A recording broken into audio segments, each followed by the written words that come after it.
Shall we jump into some motorsport? Now, do we know the history of Le Mans? Can I just get a yay or a nay? Do we know the history of Le Mans? Other than it just being a car race? Like, why is Le Mans so loved?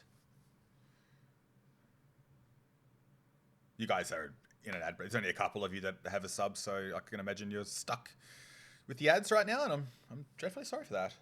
I do need to get paid.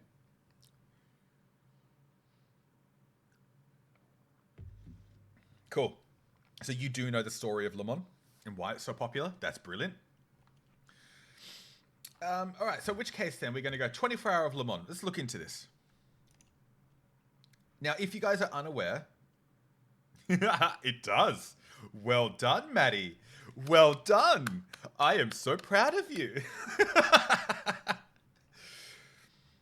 Okay, so let's go the overall participants. So, if you're unaware of the WEC, you actually don't. Okay, well let's start here first. I'm going to save those. This one can go. I don't think that's relevant. But the history of Le Mans. The reason why we go to Wiki as opposed to like the Le Mans stuff is because Wiki can be curated by thousands and thousands of people, which means that the sticklers for data will often be the ones who are like pushing the correct info through. Let's just read through this, okay? The 24 Hour of Le Mans, which is in French, the 24 Heures du Mans, is an endurance-focused sports car race held annually near the town of Le Mans, France. It is widely considered to be the world's most prestigious race and is one of the races alongside with the Monaco Grand Prix, the Indianapolis 500 that form the Triple Crown of motorsport. Now, do any of you know who have actually completed and won the Triple Crown? I don't even know. I can name two that have competed in it but not actually won it. Man, the Indy 500 is loved internationally. It is a huge fucking race. But yeah, it's right up there. Since 2023, it is the oldest active endurance racing event in the world. Unlike this is you went to the Indy 500? Oh, mate, I'm so jealous. I've never been. I want to. I want to go to the Indy 500. So unlike fixed distance races whose winner is determined by minimum time, the 24 Hour of Le Mans is won by the car who covers the greatest distance in 24 hours. The cars on this track are able to achieve speeds of 366 kilometers an hour, which for my North American friends is 227 miles an hour, and have reached 407 kilometers an hour, which is 253 miles, on the Musallan Strait in 1988, instigating the addition of more chicanes on the track, reducing the speeds reached. Now, I hope, can I just get this image up? I might be able to show you what that means.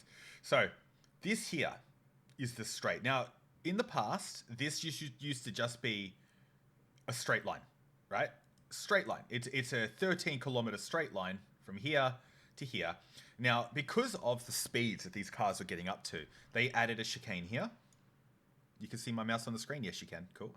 Yeah, they added a chicane here, which had a second one here, then an additional one. Now, this one was actually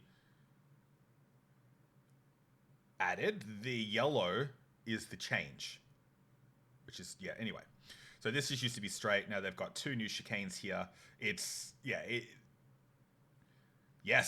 Oh, yes, they are, mate. And I tell you, there's nothing quite like watching Le Mans and getting to 2 o'clock in the morning race time and seeing cars just vanish. They disappear for hours.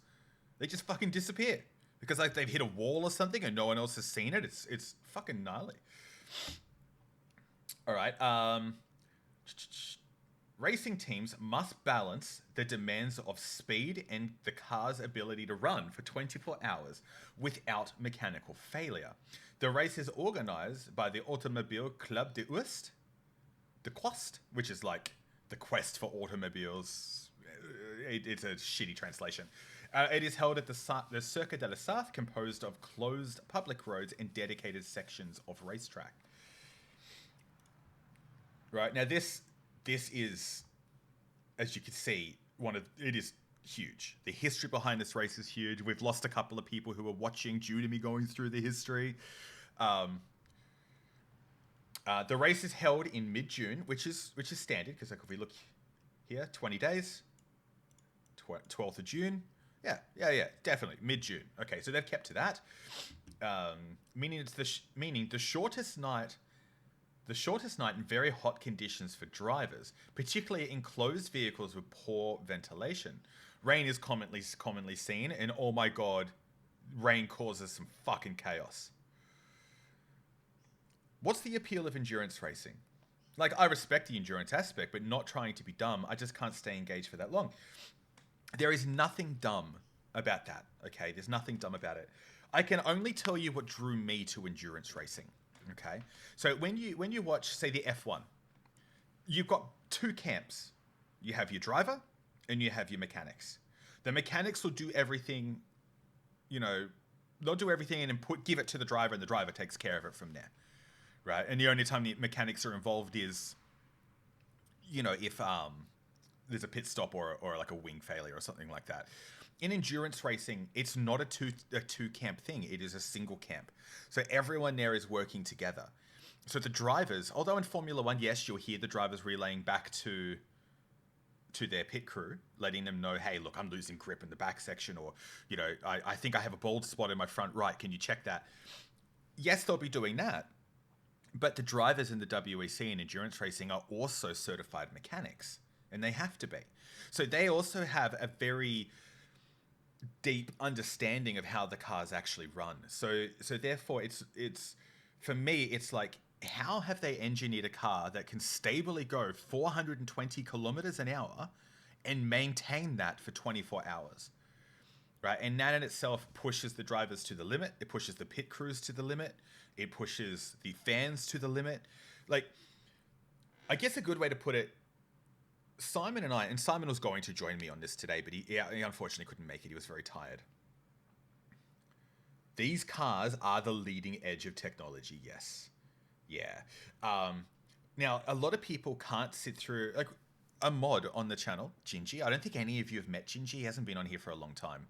But yeah, he loves sprint races, but he doesn't have the attention span for a 6-hour race, which is what the WEC is. Now, I was the same, but how it changed for me was the battles. It's the battles, because what I love is the fact that someone can have a crash in the first lap. Let's say it's a 24-hour race, right? They have a crash straight off the first. We'll use Monza as an example. They hit that turn one fucking death corner, and everyone crashes into each other, and 3/4 of the grid are now out of the race. In sprint racing, your race is done. Your day is over. In endurance racing, those pit crews now have the opportunity to get that car back, repair it, and send it out. Right? Because it's very much, the way that scoring is done is also very different to the way sprint racing scoring is done. So the way that the 24-hour of Le Mans, you'll find all 24-hour races will do something like this. You earn points due to each time bracket that you break into. Okay? So, for example, for every 4 hours, you will receive 2 points, or a degree of points, depending on where you are on that ladder at that particular period of time. Now, that getting through a 24-hour race could mean that you've walked away with 50, 60, even 100 points extra than what you could possibly have ever had in your standard series on top of. And I've seen that make or break championships in many, many ways. I'm probably not answering this question very eloquently because I haven't had a lot of time to think about my answer for it. But endurance racing for me is so much more of a team effort. It has to be. It has to be a team effort. Like we saw during actually this last WEC race, which was Imola. I'm pretty sure it was Imola.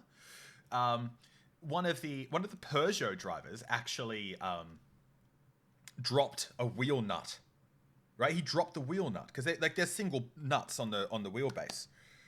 Make a car with one part number and no wheels. Just swap it out. There are like 500 Daytona. There was 500 Daytona 500 made to look legal to race at a certain race. Yeah, I've seen that.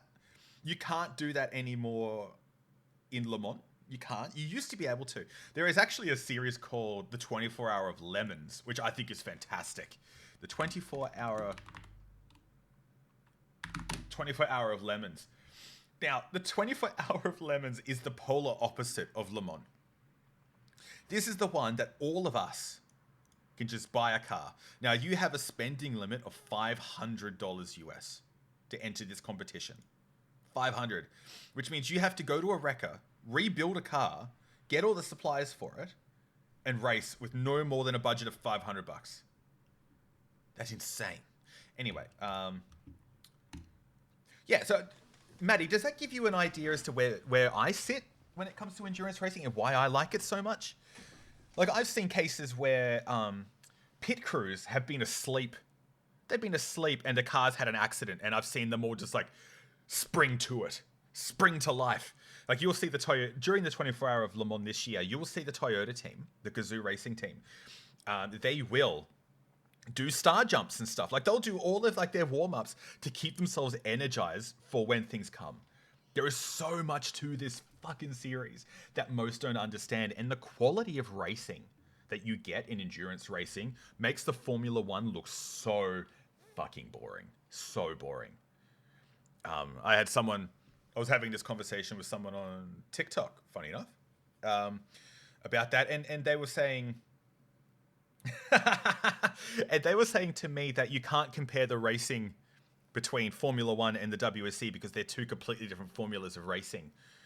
And I see what he means. He's not wrong. They are completely different formulas of racing, and you can't compare how a V8 engine and a V6 hybrid are going to. You can't really compete them, but you can discuss the quality of the racing within each of those categories. And the quality of racing within the WSC is far more exciting than the quality of racing within the F1. So the winner is determined by the person who has covered the most amount of distance in that 24-hour period. So what that means is if you, let's say you're Porsche, okay?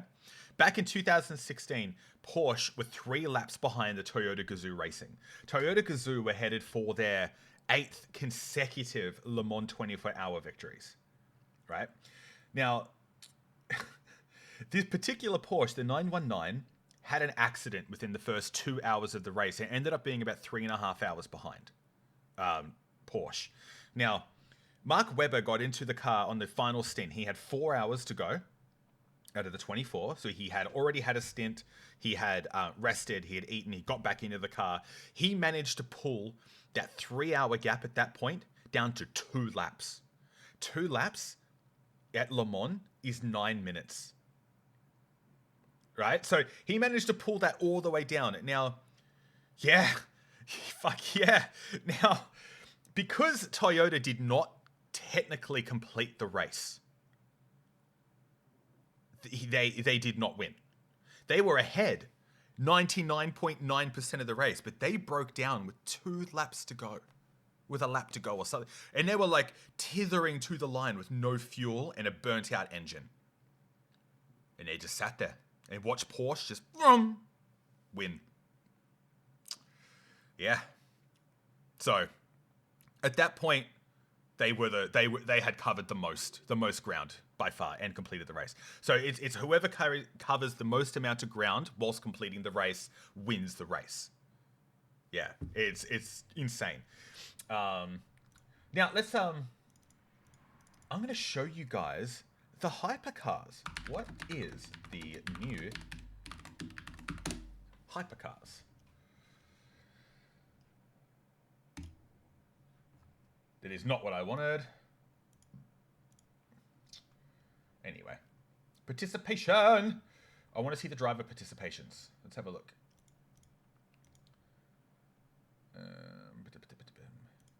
It occurs to me while I'm going through this that a lot of these guys may not mean anything to you. But that's a good reason to do it, I guess. If these names will mean nothing. So let's have a look at the West season. Le Mans on the calendar. This is not the world's most intuitive website, though. Regulations, classes, qualifying chips, awesome competitors, past seasons, partners, manufacturers, trophies, cups, seasons. Yeah, 20 days, bro. 20 days. I'm so excited. Well, we're here. Okay, so let's have a look. Let's go to YouTube.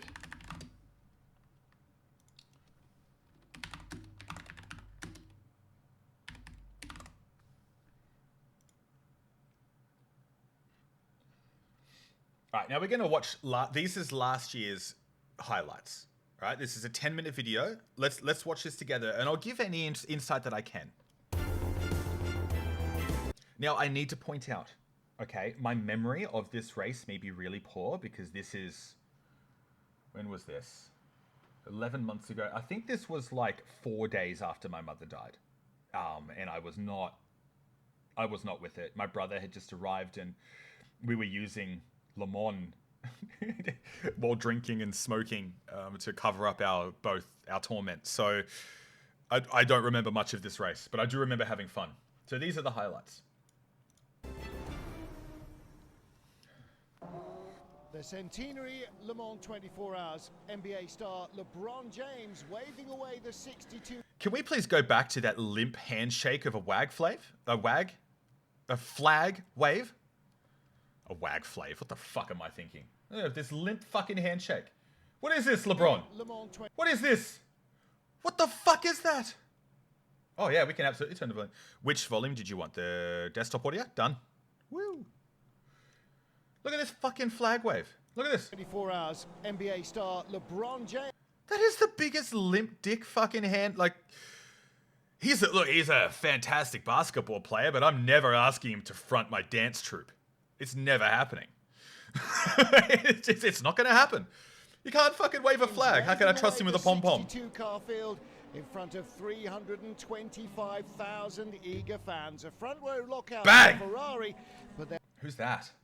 their arch rivals Toyota were soon on the attack. In the midfield in hypercar, though, That's the trouble caddy. for the Action Okay. Express Cadillac. On the very first lap, a safety car would be scrambled after a heavy crash.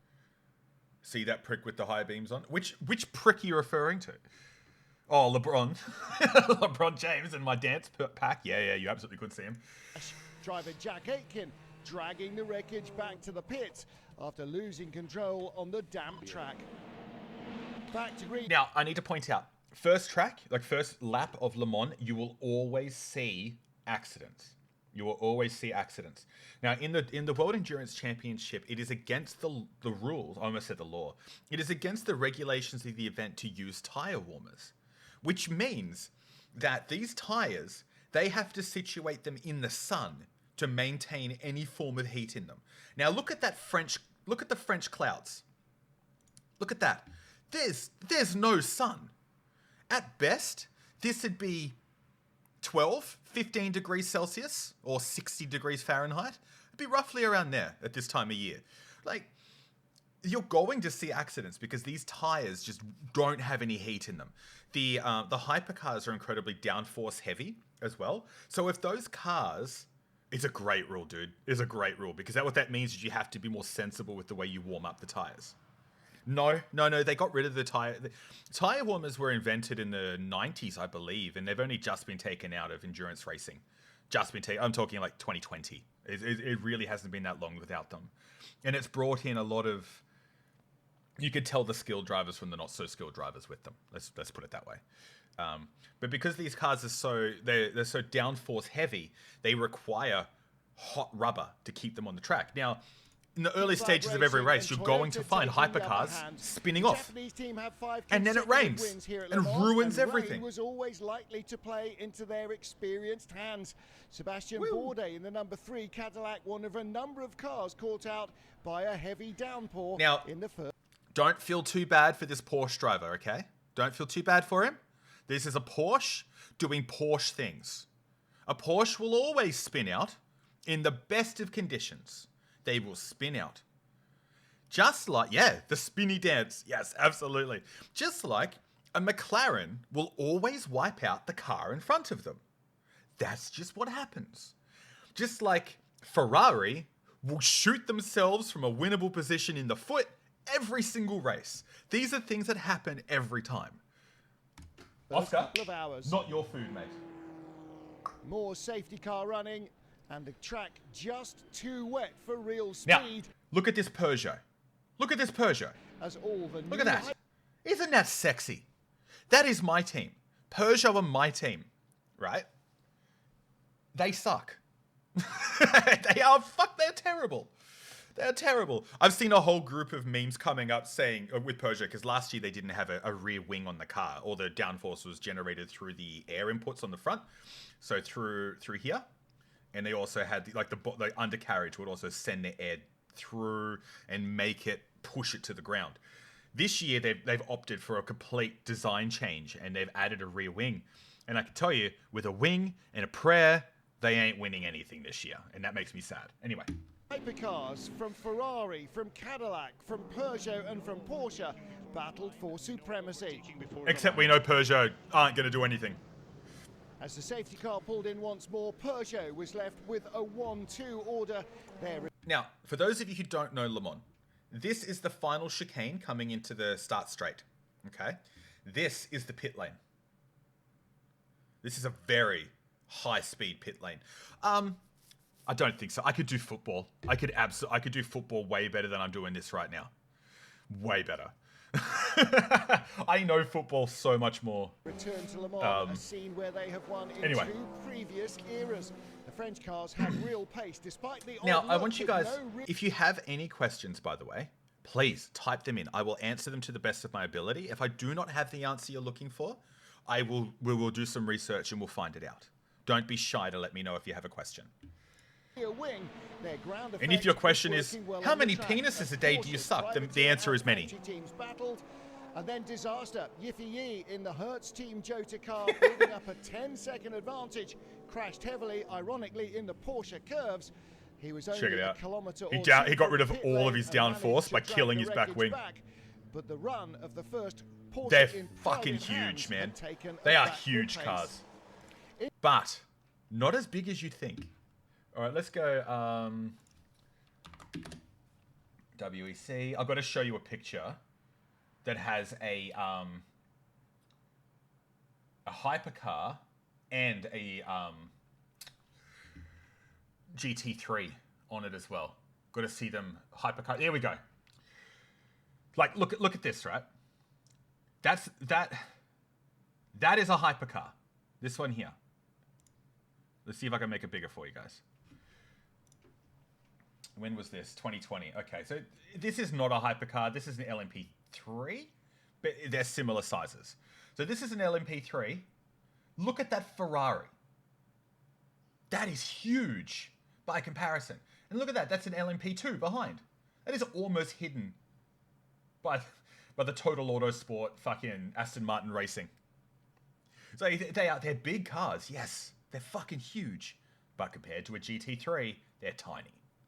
They're you don't realize how big they are until you see them back to back. Like they're massive. Into the night time, Alessandro Pierguidi taking over the lead Ferrari from teammate Antonio Giovinazzi, battling with. No, I haven't been to Daytona, my friend. I wish. All their experience to match their new rivals. Nighttime racing.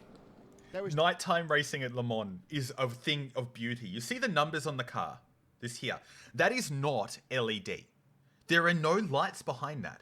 That is fluorescence used to illuminate the numbers on the car from the heat of the car itself.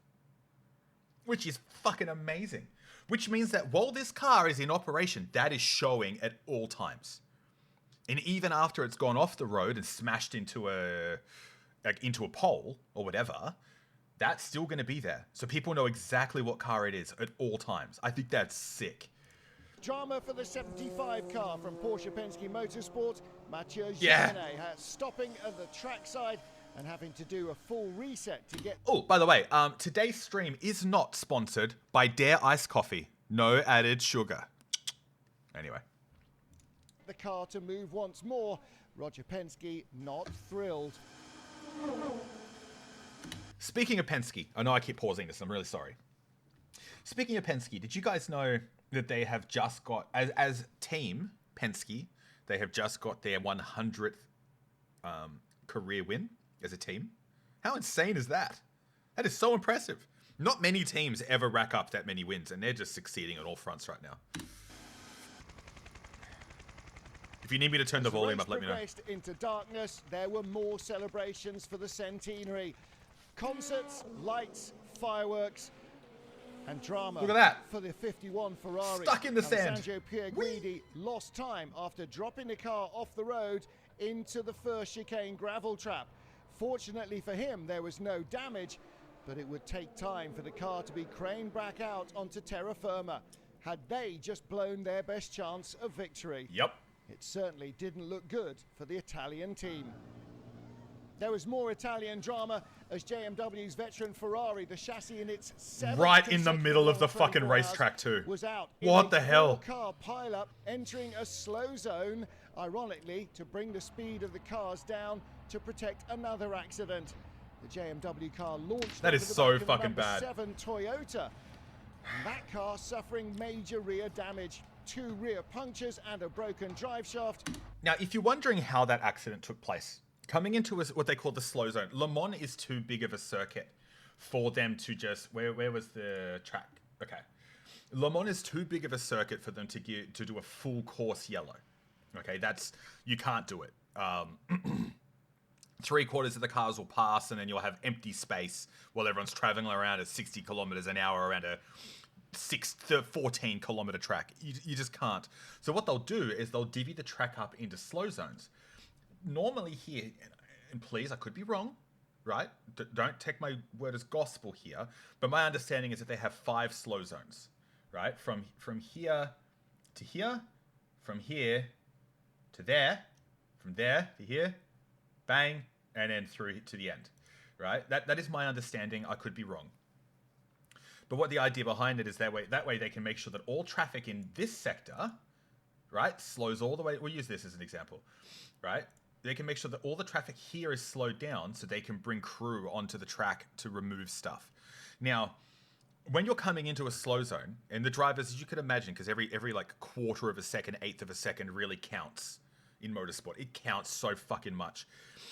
You have a countdown of 5 seconds to enter into full course, like slow zone speeds, and it's a button on their steering wheel that they have to press. So they'll hear something in their ear that's like 5, 4, and when it gets down to 1, they press the slow zone as it's going to 0, right? Which automatically slams the brakes on the car for the hypercars. Does the same thing to the GT3s, but the GT3s cannot stop anywhere near as quickly as what the hypercars can, which has caused this accident. Meant that team boss Kamui Kobayashi, driving the car at the time, would go little further. The car was out. It's neither the Porsche's fault, it's not the Ferrari's fault, it's not the hypercar's fault, it's just one of those things that are going to happen, and it's shit. Peugeot had looked strong throughout. By the way, last year, the number 7 Gazoo racing car was unbeatable. One race they lost outside of Le Mans. One race. They were untouchable last year. They were fucking amazing. Practice, and they had good race pace here at their home event. But what they didn't have is the luck you need. The real victim of that particular crash is the Ferrari. It's not the Toyota. Another victim of the first chicane. A heavy impact, a slow crawl back to the pits, and a long night and long day to follow. And why am I not surprised that accident was also a Porsche? In these conditions, the tiniest of errors can be brutally punished. Look at that fucking bodywork. That is one of those rare shots that you get, right? Where the whole front grille has been removed from the car and you're able to actually see directly inside. Right? Have a look here. This is an air intake. Right? Back then, I'll move my camera actually so you can get me out of the way. Now, back here, this generation of Peugeot, as I was saying before, they didn't have a rear wing. So they had these little pipelines built into the car. So as they were cleaving through air, they were generating more downforce just by driving straight. Right? And rather than using a rear wing to do that, they were using the interior of the car, which meant that the airflow would push the car to the ground and make it stay on the track. At slower speeds, downforce is insanely compromised. at slower speeds, which is why we see always, whenever in this particular season, whenever there was a slow section on a track, the Peugeot was the one you would bet would go off. Every time. You would bet that to go off because it makes sense. Really, like if you think about it, you got no airflow coming through it, there's nothing to push the car further to the ground, you're done. Oh, it's an even better shot. Like you can actually see right in there. So you have the piping there for the oxygen to come through. The suspension here.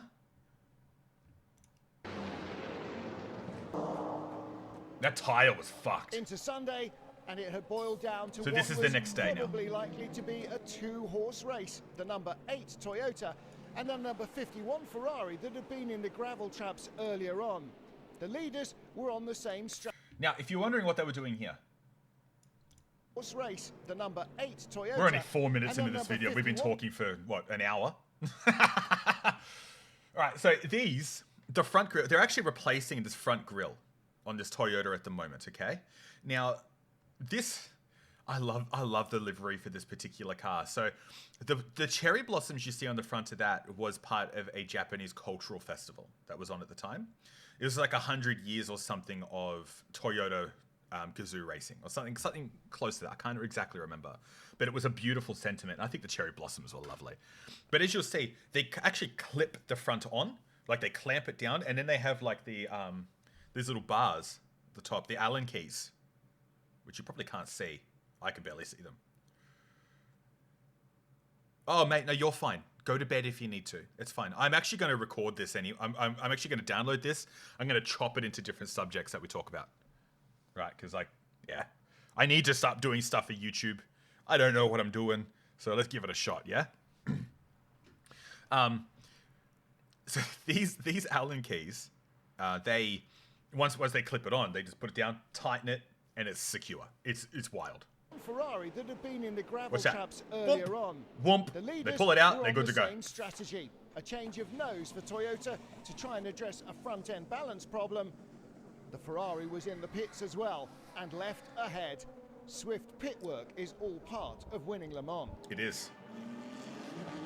Now, if you're wondering, in the previous shot we saw that the Toyota was in front of the Ferrari. If you're wondering why the Ferrari got out first, they didn't have to change anything on the body of the car. They just did wheel and a driver changeover and they left. They didn't have to do anything else, which put them a couple of seconds ahead of the Toyota. It's not all about hypercar. It's the new class, it's the top category battling for overall. By the way, this is the last year of GTE. Prototypes in the LMP2 class and road-going supercars in the GTE AM class. A Pro-Am competition that battles the likes of Porsche, Ferrari and Aston Martin head-to-head. Now, GTE is a different... GTE is a different category of racing to GT3, okay? Now, there are some fundamental differences between the way that the cars are set up. I tend to find that GTE are quicker. They're quicker on a straight line, but they do not corner as well as a GT3. So generally speaking, the GT3 will always beat out a GTE, but the GTE is now a defunct series. Mostly that came down to the lack of manufacturers that were in it. There was only 4 manufacturers that were inside of the GTE. They only ever competed in the Le Mans series. They don't compete anywhere else, which meant that for the sister series like IMSA, who were already running GT3s, none of the cars there could actually compete at Le Mans, which sucks. It sucks, but that's the reality of it. So now it's all GT3, so it's all regulated across everything. Rex livery inspired by driver PJ Hyatt's kids, battling for a podium spot, as keenly fought as the race at the front of the field. Jim Glickenhaus's team had pace, but not much luck either. This, the 708 car. That is the story of Glickenhaus's entire hypercar run. They have now shut down as a racing team. It makes me sad. Glickenhaus are a deluxe car manufacturer from New York, I believe. And they were a privateer team that built their own car, and they brought it here, and it was just uneconomical for them to run anymore. They just couldn't do it. And there was no one, and they ran out of sponsors. And because it's not Formula One, you don't get thousands of sponsors coming to the door or, you know, buyouts coming through. It doesn't happen. One of many to fall victim at Indianapolis, running out the curbs and onto the gravel trap, being spat across the road and into the barriers. More long work from the team to continue in the race would ensue. Oh, look at that flag. fucking Both turf. House's cars made it to the finish.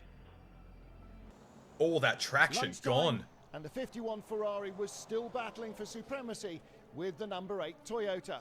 Alessandro Pierguidi once more taking the car on board, but it refused to start. A panicked few moments as he worked through a complete electronic reset. The Toyota moved by in the pit lane, and finally, to the relief of the team, the Ferrari would start. And that's, yeah, Toyota reliability issues are always going to fuck with you. Giovinazzi was on the attack, and within a couple of laps, he was making a bold pass around the outside to retake the advantage. There was little to choose in terms of passion or speed between these two. Hey, Vector, what do you think of the Ferrari car? Do you like it? I think Matty's already passed out. I think he's gone. But do you like the look of the Ferrari, the red one? Or do you prefer the Toyota behind?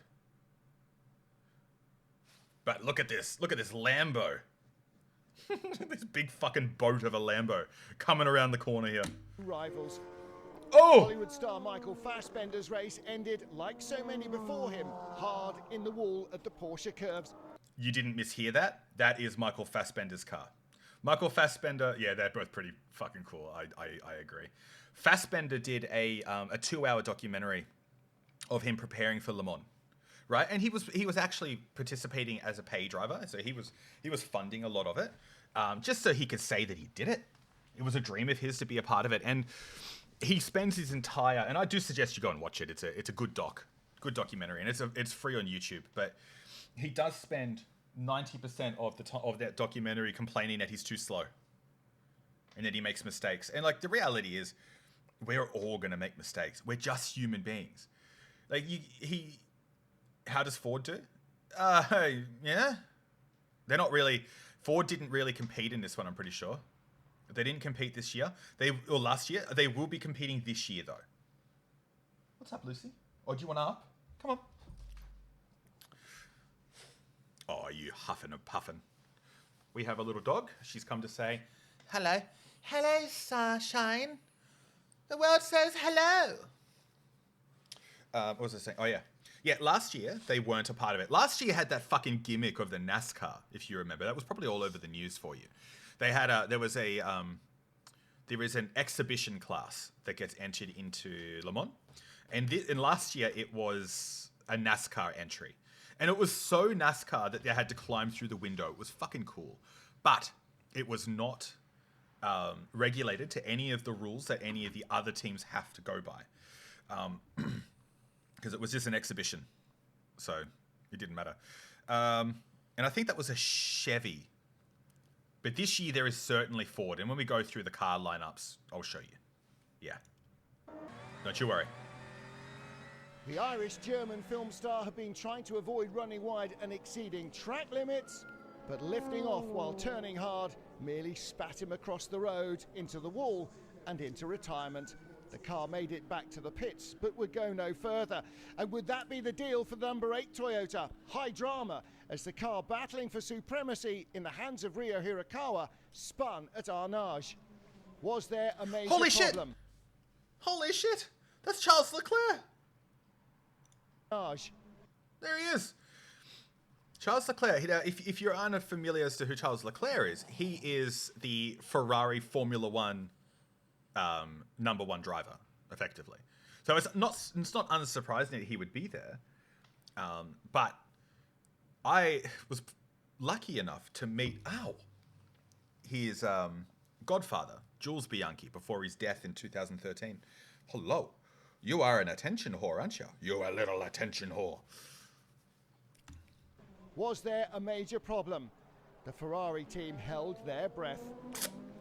The car was back underway, but not before the replay showed it was driver error. Hirakawa had lost the loose rear end of the car. Look, in Hirakawa's defense, he's Reaction their down lower the pit class lane driver. was intense. Ferrari Formula One star Charles Leclerc on hand. Would he see his teammates win the race after all? The number 8 car made a quick pit stop, a new nose and tail section bolted on, and he was back on his way. But the leader now had a 3-minute advantage on a lap that takes a little over 3.5 minutes. The Toyota's chance of victory now rested firmly in the hands of Lady Luck and not the team themselves. As it always comes down to in endurance racing. Down towards 4 in the afternoon, the traditional I'm not having you finishing fight time, right now. there was nothing those in the garages could do. He walked away. And finally, it came. 50 years after their last start as a factory team in the centenary race, 9 times winner Tom Christensen waved the checkered flag for the 51 Ferrari. Ferrari winners at Le Mans for the first time in more than half a century. Their jubilation untold. Tiny Polish team Inter Europol claimed a surprise victory in LMP2, while the 33 Corvette of American Ben... I fucking love this Corvette. I really do. I don't understand what it is about it, because it's not a car design that would normally grab me, but this particular design of the Corvette I like. It's almost like the nose of it's like real pointy at the front, and it's just like a big fucking hole here, but that's just a big fuck off grill. Keating claimed the 11th victory at La Sarthe. And Ben Keating's not an arsehole either, from what I know. GTE Am. History had been made at the centenary Le Mans.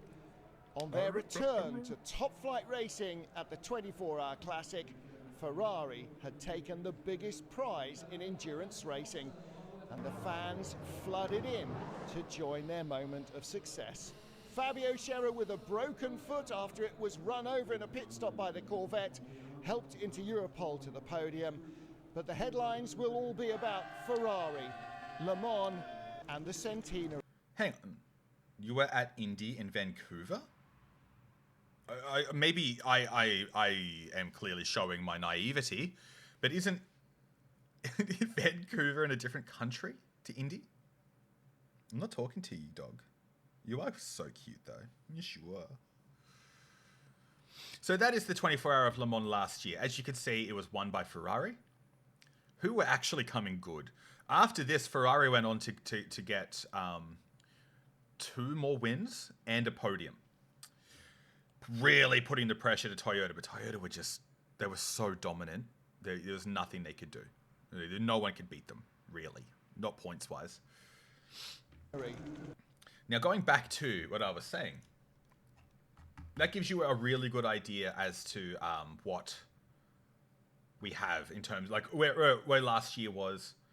The circuit was popular with drivers and often produced an entertaining race. However, from 2004, Vancouver was left off the championship car fixture list. Oh, okay. Yeah, okay. It's a licensing issue for your track. That's shit, dude. I'm sorry.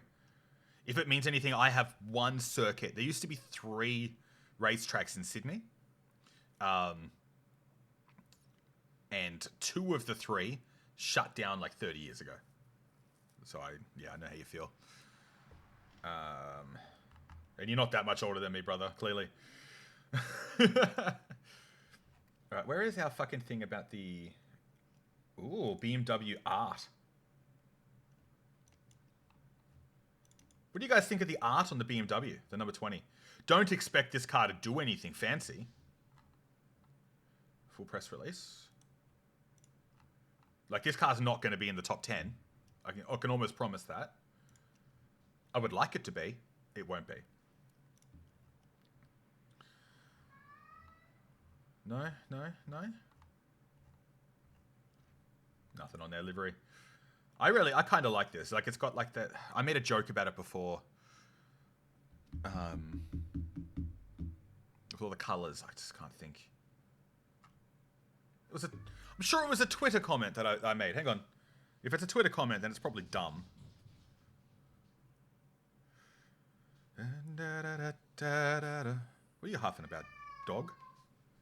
Can you guys hear my cat? He has the zoomies.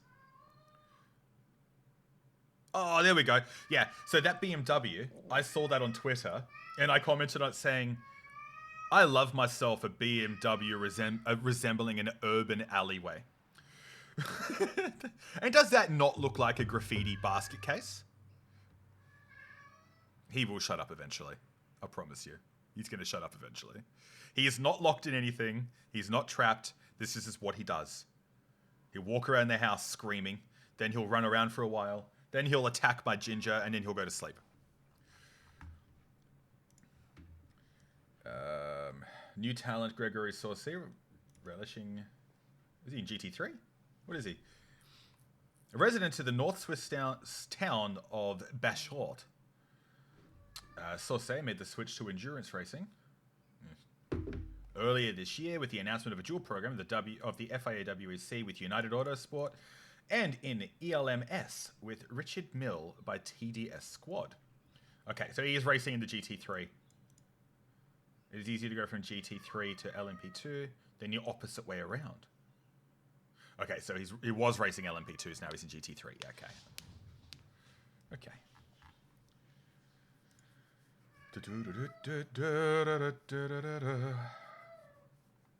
Shut up, Oscar. Seriously, mate. Shut up.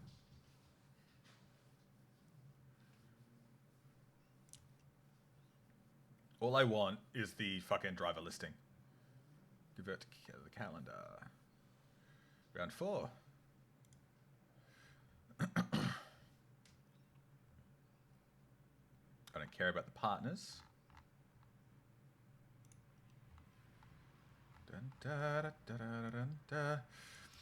I don't like this particular screen here. Like, yes, I can scroll through. We can look at every single car. That's fine. But I can't zoom in on it. I can't increase it. I can't really like do much with it than what you're seeing, which really does tick me off. But that's okay. All right, we're gonna start with hypercar, right? My picks for the hypercar, and like you can hold it to me. You can choose your own. Well, it doesn't matter. Cadillac Racing, as much as I like Cadillac Racing, and they have some really good drivers like Sebastian Bourdais. Hang on, Sebastian Bourdais is really good. Earl Bamber's also really good. Scott Dixon's right up there. I don't know Lin A or Palau. But Cadillac, look, I don't think they'll pull off any miracles this race. I don't see it happening. Porsche Penske, on the other hand. Porsche Penske are running 3 cars this race. 3 cars. Right? With a fucking terrifying lineup. Oh, Ginger's back. She's over getting chased around by the other cat. Now, this car here, the number 4, is their throw-together car, from what I can see. Because Michael Christensen, Miakowski, and Campbell, they're always together. And Kevin, Estra, Lotterer, and Van Thor. This, for me, is the scariest driver lineup in this entire grid. Right? The entire grid. Now, I need to point out, Andre Lotterer, right, has done everything. And he's won everything but Formula 1. He's been a part of everything for many years. Kevin Estra is one of the most successful GT3 drivers of all time. He's come into he was in the LMP ones, came into the hypercar, and he has been dominant. And he shows his experience every time he races. Lawrence Van Thor, well, he's a Formula F1 driver, so let's speak volumes in itself. Toyota Gazoo Racing. Now, we're coming up to the team that Simon fears the most. Right? Now, it is hard to go past a team of Mike Conway, Kobayashi, and Nick De Vries. Those of you who watch Formula 1 will know that Nick De Vries was the Toro Rosso, Alpha Tauri racer last year who was outed for Daniel Ricciardo to come and take the seat. Kamui Kobayashi spent 10 years in Formula 1 racing in mid-team cars. Right? This guy showed his class every single time he got in the car, and he actually got Sauber some points that have kept them alive today. Without Kobayashi, they would not be kick F1 right now. Mike Conway has been around in the endurance space for a long time. I don't know too much more about him. Then we go over to the number 8 car, which is Hirakawa, a racer who's good, I don't think he's fantastic. I think he's the lesser of the three drivers here. Brendan Hartley, a fellow Aussie like myself, and Sebastian Buemi, both ex-Formula One racers. So here, in Toyota, they have 4 Formula One racers right there. Mike Conway, who I believe has done a lot of endurance racing, and Hirakawa, who's done a lot of open wheel and rally racing. So there is a lot of talent in this pool. A scary amount of talent. This is my team, the second scariest team. This is my number 1 scariest team right here. This team is fucking terrifying. Now, we go over to Isolta Francini. This is Isolta Francini's first season back into racing since 1885. Okay, no worries. It's their first stint back into racing since 1885. Now, they have yet to really do much.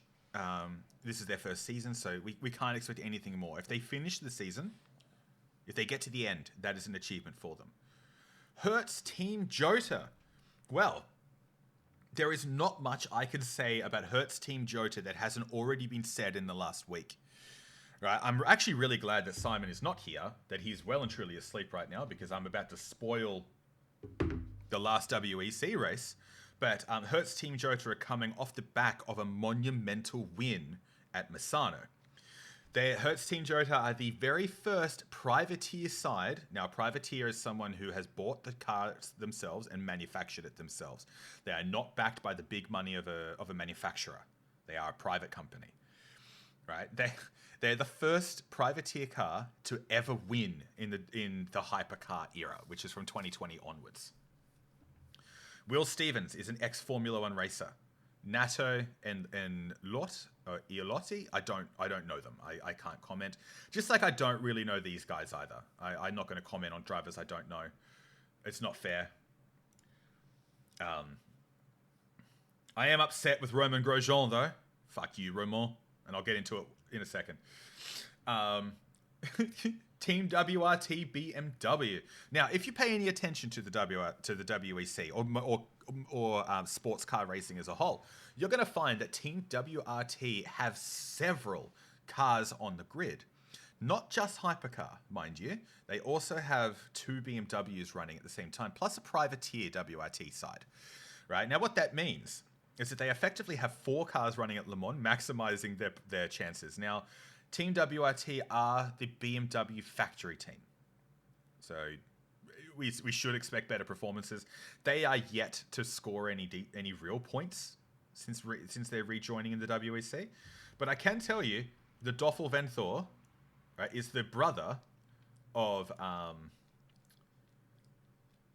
Laurent Venthoor. They're brothers. Those two, when they find each other on the track, will take each other out.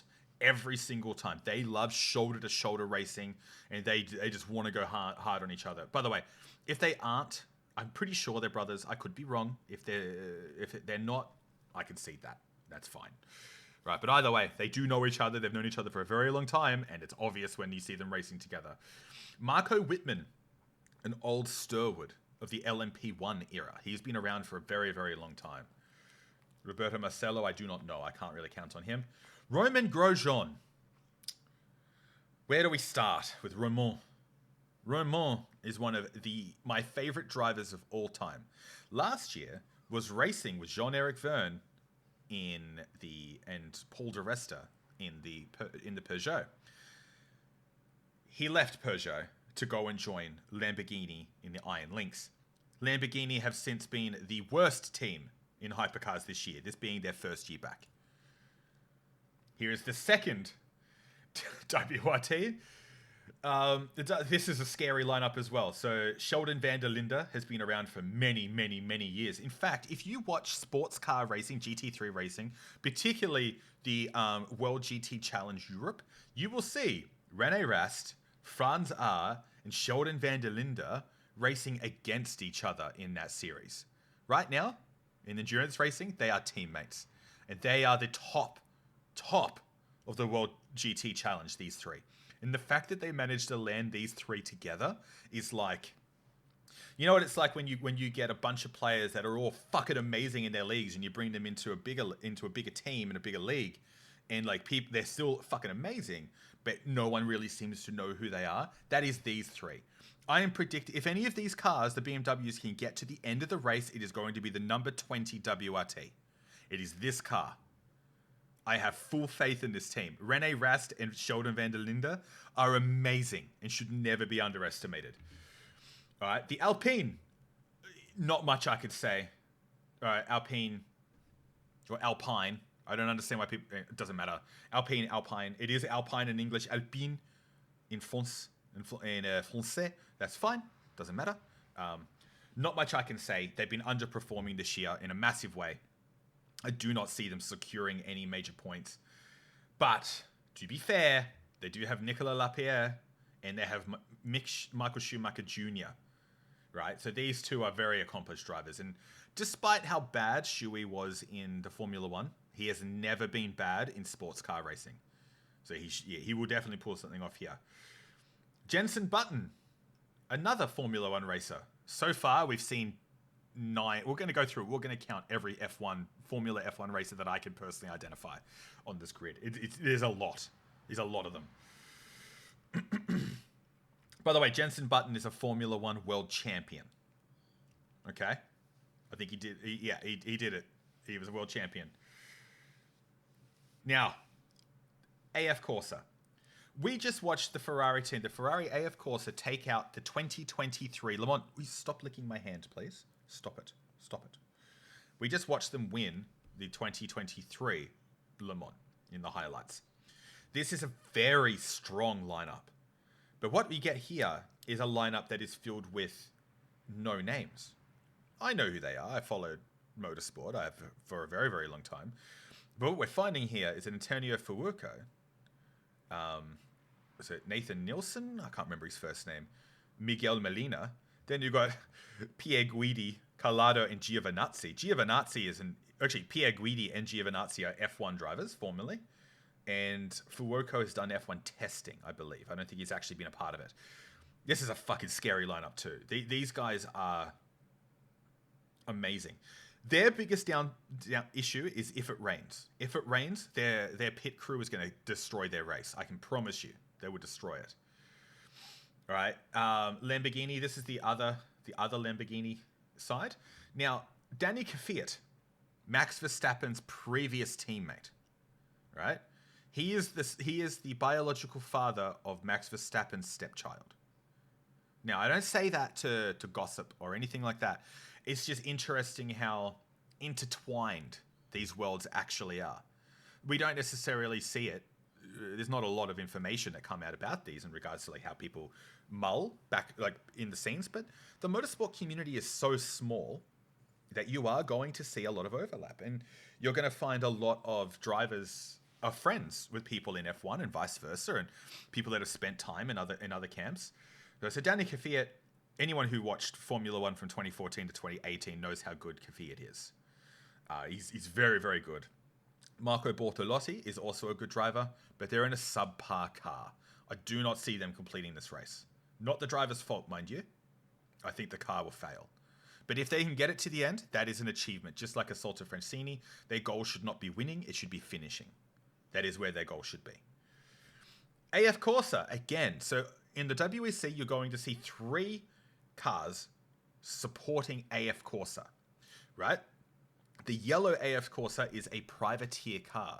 Now, I can't remember what they're called on the... I think it's like AF Corsa Ferrari or something like that, or Team AF Corsa or something like that. It's a different... You can actually tell the difference.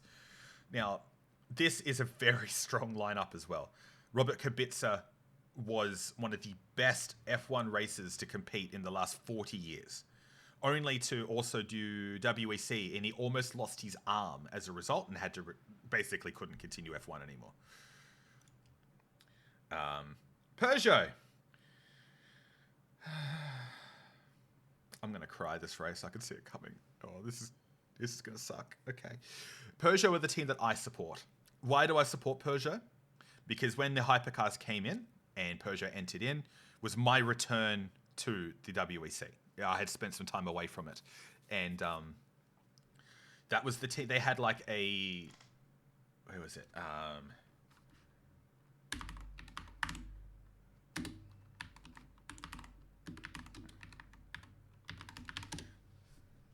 This is the car that won my love.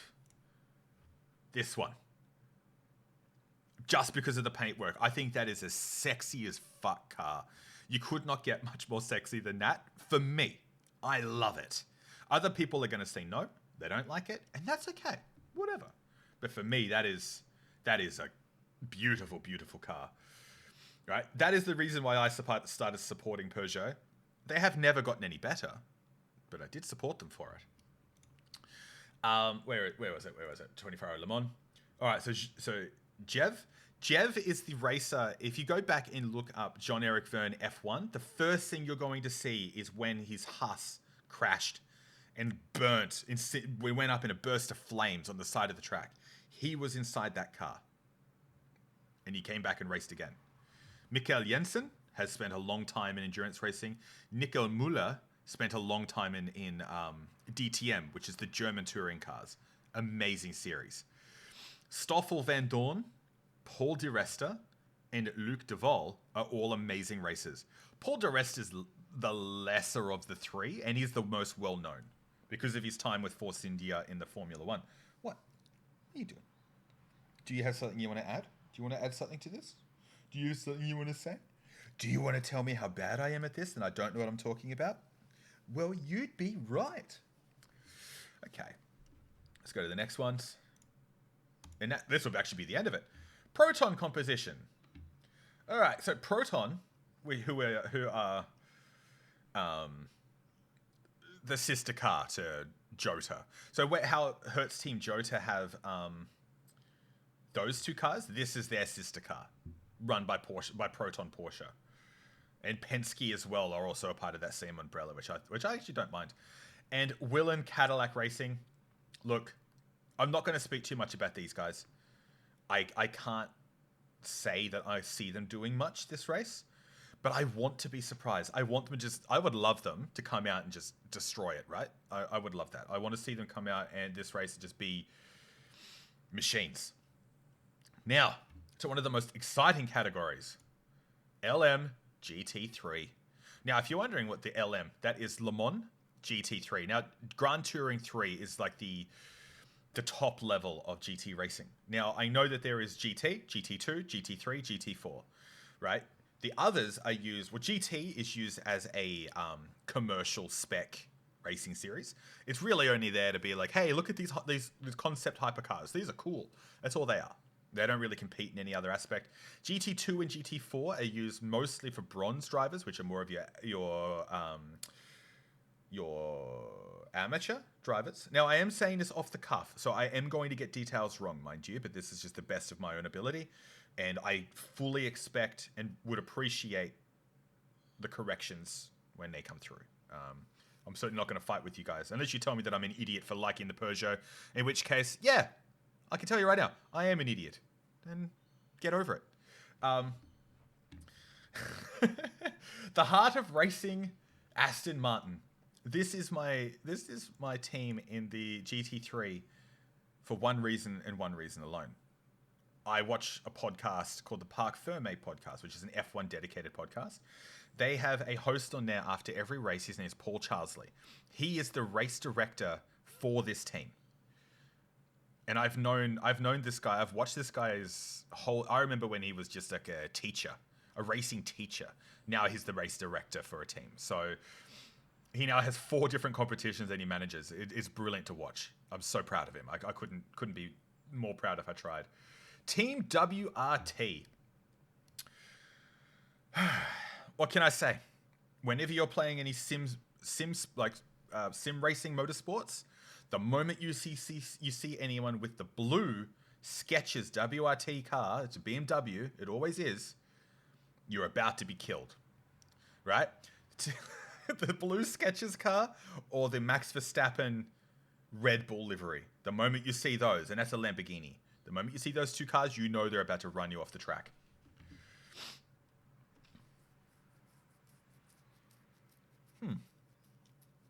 I don't know what sound. I don't know what that was. I heard a weird sound. Probably in the back of my head because I have hay fever. Proton competition. I don't know much about them. I can't really talk too much. All right. Team WRT, the number 46 car. This is the most beloved car in all of GT3 racing. And people either love it or they hate it. They love it because of Valentino Rossi. Valentino Rossi, being one of the most successful MotoGP drivers of all time, has successfully made the transition over to sports car racing and has been very successful. Now, as I said, people either love it or hate it. They love this team for Valentino Rossi. They hate this team because of the fans who love WRT because of Valentino Rossi. Like, it's like, we fucking hate the show, but we love the attention that it's drawing to our sport. That's very much what it is. Vista AF Corsa. I don't need to say too much about them. We know about AF Corsa. They are a Ferrari team. What I will say is that Timo Fleur is the happiest man on the grid. The happiest man. Every time I have seen this man be interviewed, he speaks in a very Austrian accent. I believe it's either Austrian or French or Swiss, somewhere around there. And he's always happy. He looks like a grumpy shithead, mind you. He looks like a grumpy shithead. But no, he's a very, very happy man. It's lovely to see. Same with the other AF Corsa. I can't say too much about them. The GT3s are really hard for me to talk about. I don't know so much more about them. We did watch that. I did read out that article earlier about Sauce. Sauce drives in the United Autosport, which is he is here. He is their number 3 driver. So if you'll notice, it's the second, first, third driver is how they seem to be lining these up, which is kind of weird to me. The Iron Lynx is the GT3 category, the GT3 team for the Lamborghini hypercar team. JMW Motorsport, I don't know too much about them. I know that they're competitive. Inception Racing is kind of a similar thing. Proton Comp, well, they're another factory team. Akidis ASP team, TF Sport, I don't know any of them either. I do know Kevin van der Linde, and I know Kevin van der Linde has spent a lot of time in the World GT Challenge, or used to be the Blancpain GT Challenge, and he was always with the BMWs, I believe. I could be wrong. I can't remember anymore. Coming up to TF Sport. Look, they are a top 5 team, easily, in this competition. But I'm about to go through the team that everyone unanimously loves. The Iron Dames. Why does everyone love the Iron Dames? Well, this team is the only team on the grid that fronts only female drivers. And they've done that deliberately. It is very well known that they've wanted to promote more women into motorsport. Now, these 3, they actually have 4 cars. Right? In the WEC, they will run a single, I think this is the Lamborghini that they're running with in the WEC. In the World Endurance, this is the WEC. In the World GT Challenge, I do believe it's also a Lambo. But I have also seen them race in the Le Mans team with their reserve drivers. Another three female drivers that they've got through one of the various academies that they sourced them from, which is brilliant. They race in the Le Mans Challenge Cup, which is a cup for amateurs. Welcome back, mate. Which is a cup for challengers who are unaware or unable to just go straight into the WEC. They either don't have the points in their license system to be able to go to that, or they don't have the financial backing. This is an opportunity for them to prove to those teams that they're a good bronze driver and they should be picked up. Is the Le Mans Challenge Cup. Now, Sarah Bovey, Michelle Gatting, and Dominic Pin are amazing drivers. So far this year, they are having some of the worst luck. I have not seen them pull off a win in any competition this year, and they desperately need it. Despite being one of the fastest cars, they have had electrical problems, mechanical problems. They've been smashed by other cars. It just hasn't been good news for them. Like this season, it's been terrible. I know I just skipped over GR Racing because I don't know them. I don't know Akodis Racing. Proton, I don't know them either. Do I know any of these other teams? Sturm, Buckler, He is familiar. I think he used to be a Formula One driver. I'm not sure. The father and son combination there at the the Spirit of Racing team. And that's it for them. And then the LMP2s. Now, LMP2 are not in the WEC anymore. They are gone. It is strictly Hypercar and GT3. Are you comfortable, girl? Hello. Right, so these guys are all racing within IMSA. I do not know them. I know Ben Keating. I've seen him around in the United Autosport. He was in the WEC last year. And they're all over in various competitions now in the LMP2s, but I don't know really anyone. Yeah, this is bad for me. I'm so sorry. I should know better than this. I know Nicky Katzberg in the CrowdStrike. Oh, actually, I do know this team. Getting Nicky Katzberg here. This is Simon's team. Right? This is the CrowdStrike Racing by APR team. Now, George Kurtz and Colin Braun, otherwise referred to as Brown, race in the GT America, the GT World Challenge America. They race in IMSA. They race at Le Mans. They also race in the Asian Le Mans series. They also race in the I think it's the European Le Mans Challenge Cup. I'm not sure. I could be wrong.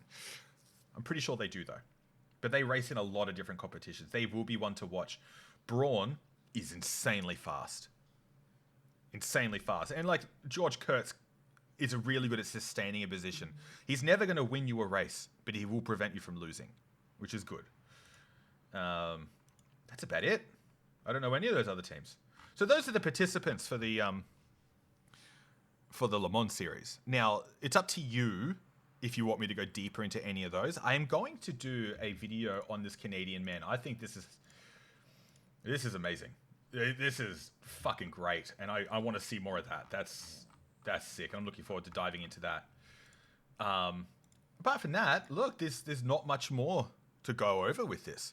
I can tell you, if you guys want, I generally do not stream over the Le Mans weekend. I generally don't do it. I generally avoid it. And the reason why I avoid it is so I can just enjoy the race. Enjoy the race. I just want to enjoy it. So what I can do is do we can work out some socials where we get everyone together and we can all watch the race together and you guys can ask me questions. Simon and I will bounce off each other in a big way. In a big, big, big way. Yeah. So that is that. I'm happy to take any feedback and criticisms that you guys may have as to how bad I did this. This was only really thought of this morning for me. I did have an idea about doing a tier list for Warhammer, but Simon decided to go to bed, and he's the only one here who could correct me and yell at me for doing things wrong. Yes. That was a solid, 2 hours? 2 hours of just me fucking talking shit. Not bad. Not bad. Let's